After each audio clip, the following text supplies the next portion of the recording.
Tea తాగడానికి 5-10 ఉంటే సరిపోతుంది. 5 స్టార్ హోటల్ అయితే 1000-2000 ఎనఫ్. ఓ ఫ్యామిలీ డైలీ టీ ఖర్చు 10,000. బిజినెస్ ఫ్యామిలీ కాదు, ఓ రాష్ట్ర ముఖ్యమంత్రి ఇంటి రోజువారీ టీ ఖర్చు.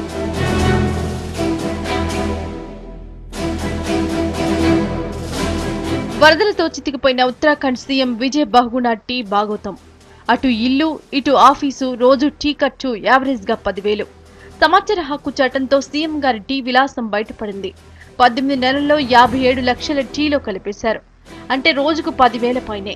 ఇందులో 30 లక్షలు సీఎం ఇంటిలో టీ ఖర్చు, మిగతాది సీఎం క్యాంప్ ఆఫీస్ ఖర్చు.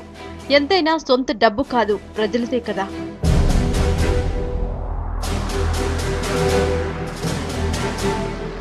$57 లక్షలతో వరద ప్రాంతాల్లో ఎన్నో చేయొచ్చు. గూడు లేని వారికి ఇల్లు కట్టించొచ్చు. టీ ఖర్చుతో 8 ప్రీ ఫ్యాబ్రికేటెడ్ ఇల్లు నిర్మించవచ్చు.